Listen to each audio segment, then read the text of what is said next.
షీనారు రాజైన అమ్రాపేలు, ఎల్లాసరు రాజైన అర్యోకు, ఏలాము రాజైన కొదర్లాయోమేరు, గొయీయుల రాజైన తిదాలు అనువారి దినములలో వారు సొదమ రాజైన బెరాతోను, గొమొర్రా రాజైన బిర్షాతోను, అద్మా రాజైన షీనాబుతోను, సెబోయీయుల రాజైన షెమేబేరుతోను, సోయరను బెలరాజుతోనూ యుద్ధము చేసిరి. వీరందరూ ఉప్పు సముద్రమైన సిద్దీము లోయలో ఏకముగా కూడి 12 సంవత్సరములు కదొర్లాయోమెరుకు లోబడి 13వ సంవత్సరమున తిరుగుబాటు చేసిరి. 14వ సంవత్సరమున కదొర్లాయోమెరును అతనితో కూడానున్న రాజులను వచ్చి అష్టోరోత్ కర్నాయీములో రెఫాయీయులను, హాములో జూబీయులను, షావే కిర్యాతాము మైదానములో ఏమీయులను కొట్టిరి. మరియు హోరీయులను అరణ్యము దగ్గరనున్న ఎల్పారాను వరకు తరమి షేయీరు పర్వత ప్రదేశములో వారిని కొట్టిన తరువాత తిరిగి కాదేశను ఎన్మిష్పతుకు వచ్చి అమాలేకీయుల దేశమంతటినీ, హససోన్ తామారులో కాపురమున్న అమోరీయులను కూడా కొట్టిరి.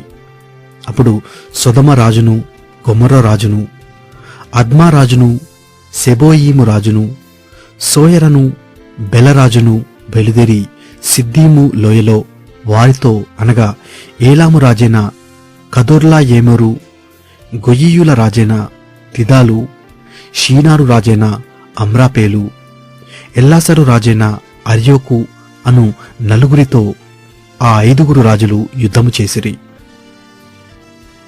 ఆ సిద్దీము లోయలో విస్తారమైన మట్టికీలు గుంటలు ఉండెను. సొదమ గొమొర్రాల రాజులు పారిపోయి వాటిలో పడిరి. శేషించిన వారు కొండకు పారిపోయిరి. అప్పుడు వారు సొదమ గొమొర్రాల ఆస్తి యావత్తును, వారి భోజన పదార్థములన్నీ పట్టుకొని పోయిరి. మరియు అబ్రాము సహోదరుని కుమారుడైన లోతు సొదమలో కాపురముండెను గనుక అతనిని, అతని ఆస్తిని పట్టుకొని పోగా తప్పించుకొనిన ఒకడు వచ్చి హెబ్రీయుడైన అబ్రామునకు ఆ సంగతి తెలిపెను. అప్పుడతడు ఎష్కోలు సహోదరుడును అనేరు సహోదరుడునైన మమ్రే అను అమోరీయుని ఏలోను వనములో కాపురముండెను. వీరు అబ్రాముతో నిబంధన చేసుకొనిన వారు. అబ్రాము తన తమ్ముడు చెరపట్టబడినని విని తన ఇంట పుట్టి అలవరచబడిన 310 మండుగురిని వెంటపెట్టుకుని దాను మట్టుకు ఆ రాజులను తరిమెను.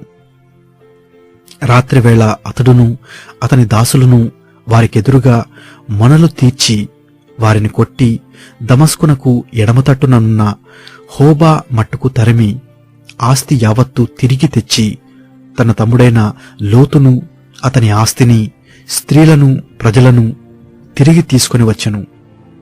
అతడు కదొర్లాయోమెరును అతనితో కూడానున్న రాజులను ఓడించి తిరిగి వచ్చినప్పుడు సొదమ రాజు అతనిని ఎదుర్కొనుటకు రాజు లోయ అను షావే లోయ మట్టుకు బయలుదేరి వచ్చెను.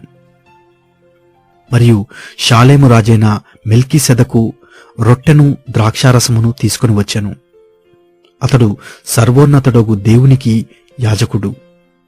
అప్పుడతడు అబ్రామును ఆశీర్వదించి, ఆకాశమునకు భూమికిని సృష్టికర్తయును సర్వోన్నతుడైన దేవుని వలన అబ్రాము ఆశీర్వదింపబడునుగాకనియు, నీ శత్రువులను నీ చేతికప్పగించిన సర్వోన్నతుడగు దేవుడు స్తుతింపబడునుగాక అనియు చెప్పెను. అప్పుడతడు అన్నిటిలో ఇతనికి 10వ వంతు ఇచ్చెను.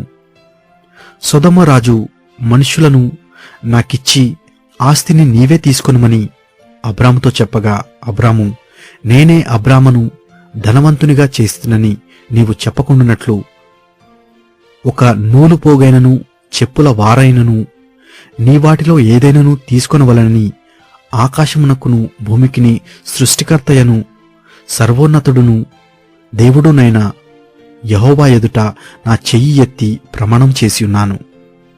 అయితే ఈ పడుచువారు భుజించినది తప్ప నాతో కూడా వచ్చిన అనేరు, ఎష్కోలు, మమ్రే అను వారికి ఏ ఏ భాగములు రావలెనో ఆయా భాగములు మాత్రము వారిని తీసుకొననిమ్మని సొదొమ రాజుతో చెప్పెను.